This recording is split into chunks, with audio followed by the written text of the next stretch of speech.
토요판, 김종철이 여기공교육 모델 덕양중 이준원 전 교장, 8년간 매주 한 번 학부모 교실 내 아이 최고 탈피한 부모들 자녀 성장 기다리고 학교엔 원군 특권 이식 물든 부모 월광 타 좋은 집안 아이들 더 억압당이 학부 모는 교사 이전에 교사 부모 먼저 변해야 아이 성장에 권위주의 없는 덕양중 교무실 교사의 업무 몰입도는 최상 존중과 경청 경험한 교사들 주인의식으로 교육활동 앞장. 존중과 경청은 아이들만이 아니라 선생님들에게 더 해야죠. 저는 선생님들에게 할 얘기가 있으면 교장실로 부르지 않고 가능하면 제가 교무실을 찾아갔어요. 이준원 덕양중 전 교장이 지난 6일 오후 서울 마포구 공덕동 한겨레 신문사에서 인터뷰하고 있다. 이종근 기자 루트2한이.co.kr 지난 1월 8일 덕양중이 졸 업식에서 교장 이준원 63을 끌어안고 온 건 아이들만이 아니었다. 교사들도 졸업장 수여식을 마친 교장을 껴안고 흐느꼈다. 교장 퇴임식이 따로 예정돼 있었는데도 교사들은 이별을 앞두고 슬픔을 감추지 못했다. 코로나19 사태로 퇴임식 2월 26일 이 취소되자 글을 그냥 보낼 수 없었던 교직원들은 그 날 저녁 마스크 착용 등 방역 규정을 준수한 채 학교 도서실에서 조촐한 송별식을 가졌다. 이준원이 남긴 덕양 공동체 문화인 서클로 진행된 송별 모임에는 교사와 행정실 직원, 당직 기사, 숙직 담당 등 덕양중 식구 모두가 왔다. 이들은 둥글게 둘러앉아 각자 교장과의 추억이 담긴 사진을 스크린에 띄워놓고 얘기하고 준비해온 작은 선물을 주고받으면서 석별의 정을 나눴다. 당직 기사님이 교장 선생님께 편지를 써와서 읽을 때 모두 울었어요. 추억의 사진을 보면서도 울고요. 보내드리기가 너무 아쉬워서 오후 5시 반에 시작한 행사가 밤 11시 반이 돼서야 끝났어요. 이병환 덕양중 교무기획부장, 졸업식 때 아이들뿐 아니라 선생님들도 교장 선생님을 끌어안고 울더군요. 그동안 사막 같은 교직 생활을 해오셨던 분들이 특히 그러셨죠. 교장과 교감, 관리자, 선배 선생님들에게 인간 대접을 받지 못하고 입시학원 같은 학교에서 일하면 이게 내가 꿈꾼 교사가 아닌데 하면서 염증을 느꼈던 분들은 덕양중학교에 와서 깜짝 놀라요. 행정실 직원이나 청소하는 분들, 급식하는 분들에 이르기까지 모든 분을 존중해야 할 동료 교사로 인정하는 모습을 보고 충격적이라고 말하는 분들이 있었어요. 그만큼 대한민국의 학교 문화가 경직되어 있어요. 사실 덕양중 같은 모습이 당연한 건데 말이죠. 선생님은 떠나셔도 여전히 우리 안에 남아 계십니다. 코로나19로 퇴임식 2월 26일 이 취소되자 덕양중 교사들은 이날 이준원 교장을 위해 조촐한 송별식을 마련했다. 이준원 제공 교사 만나러 교무실로 가는 교장 새로 온 선생님들은 어떤 면에서 충격을 받던가요? 권위적, 이거나 계급으로 눌러서 지시하지 않고 정말 똑같은 인간 대 인간의 소통을 하는 것에서 그런 것 같아요. 예를 들면 저는 할 얘기가 있으면 선생님이나 행정실무 선생님들을 인터폰으로 교장실로 부르지 않아요. 가능하면 제가 교무실로 찾아갔어요. 아니면 메신저로 얘기하고요. 수업 사이 10분 쉬는 시간에 오라가라 하는 게 선생님들에 대한 예의가 아니잖아요. 덕양중 교사들의 업무 몰입도는 놀라울 정도다. 미국의 교육 전문가인 서지오바네가 고안한 교사 몰입도 평가 설문을 자체적으로 실시. 2019년 11월 한결과 덕양중은 4단 척도에서 평균 3.81점을 얻었다. 서지오바네는 이 척도에서 평균 3.0 이상이 나오면 일 자체에 대한 몰입이 이뤄진 학교로 봤다. 덕양중만의 독특한 교원 공동체 문화 덕분이다. 교사도 상처를 받는다. 자기를 무시하고 권위적인 자세로 일방적으로 명령하는 교장에게 상처를 받기도 하고 터무니없는 민원을 제기하는 학부모에게 상처를 받고 서로 마음이 맞지 않는 동료 교사에게도 상처를 받는다. 이보다 더 큰 상처는 학생들에게 받는 상처이다. 그래서 학생과 교사의 내면의 아픔을 치유하는 훈련도 함께했다. 학생들의 삶을 잘 이해하기 위해 애니어그램을 통한 학생이해 교사 역할, 훈련, 비폭력 대화, 셀프 파워 인간관계 훈련 연수를 진행했다. 이런 모임을 통해 교사들은 서로의 삶을 개방하고 나누는 경험을 하고 그 과정을 통해 동료의 마음과 삶을 좀 더 깊이 이해하게 되었다. 아이들을 만나면서 겪었던 아픔을 들으면서 서로 위로했고 업무 추진 과정에서 서로에게 미쳤던 영향들을 나누면서 자발적인 사과와 용서의 모습을 보여주기도 했다. 업무 중심이었던 학교에서 서로의 마음을 위로하고 지지하는 생활 공동체로 거듭나면서 교사들은 학생들을 넉넉하게 품을 수 있는 자생력을 갖게 되었다. 평화의 교육과정 성기미, 리더십, 이준원, 이영빈 즈음, 교육에서는 교사 이전의 교사인 학부모의 역할이 중요합니다. 지난 6일 오후 한겨레 신문사에서 인터뷰 중인 이준원 전 덕량중 교장. 이종근 기자 루트2한이.co.kr 선생님들하고 비폭력 대화 마음속의 화나 폭력을 가라앉히는 대화법 공부까지 하셨잖아요. 제안했을 때 선생님들이 흔쾌히 좋다고 하셨나요? 물론 다 그러지는 않았어요. 저의 교육 철학이나 학교 경영 철학에 완전히 공감하는 선생님들에게 먼저 충분히 설명하고 그분들이 중간 리더가 되어 또 전달하는 형태로 했어요. 톡다운식으로 내려보내는 게 아니라 아무리 좋은 것이더라도 선생님들이 반대하면 기다리고 늦추거나 안 하는 걸로 하고요. 그러나 정말 의미 있고 충분히 가치 있는 일이라면 선생님들은 합니다. 해보라고 지시만 하고 교장이 뒤로 물러서 있으면 안 되죠. 같이 계속해야 하죠.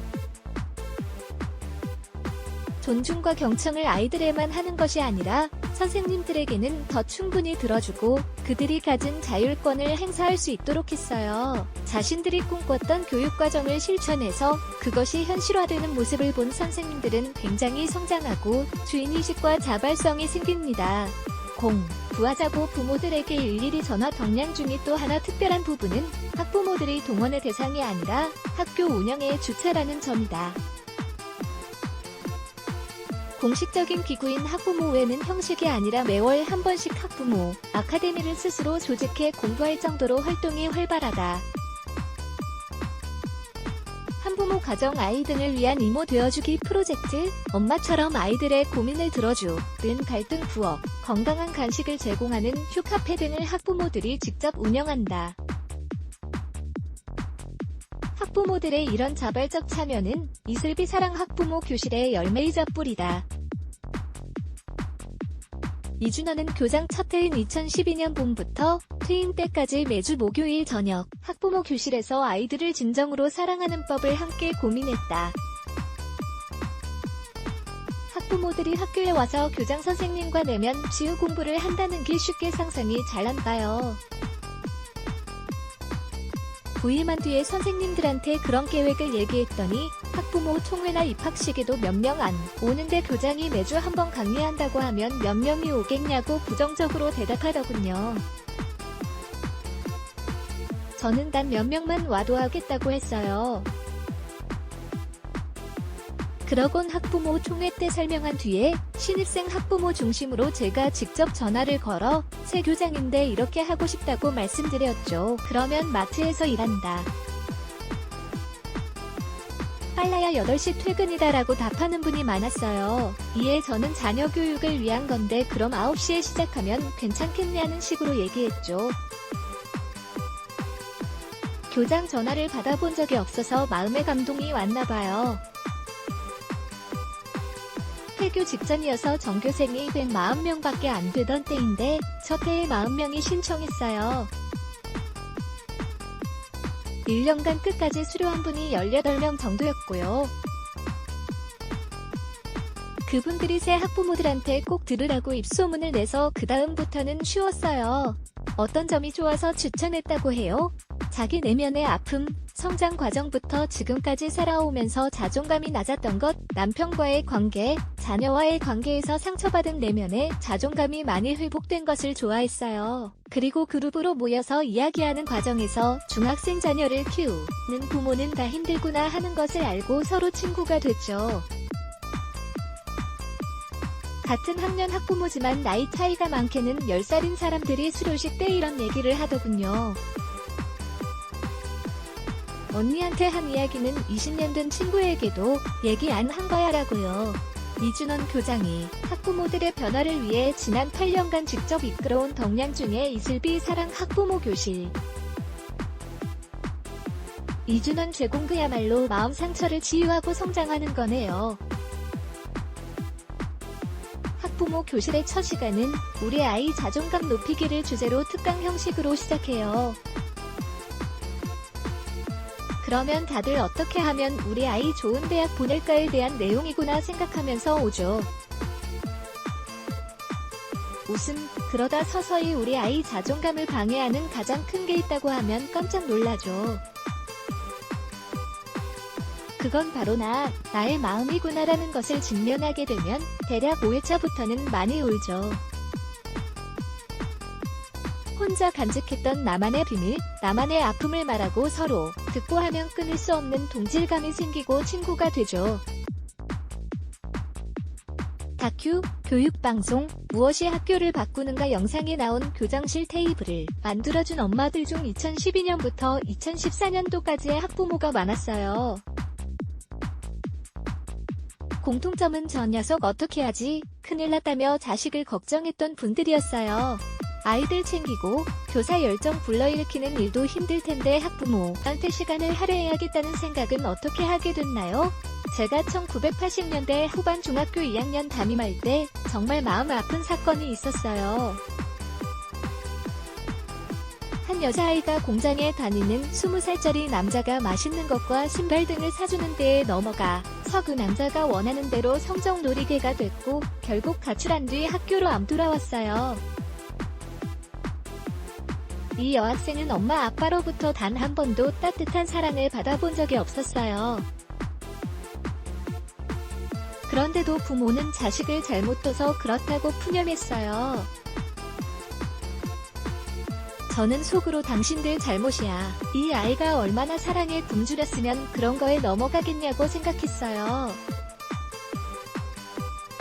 너무 가슴 아팠는데 해마다 그런 부모를 꼭 만나는 거예요.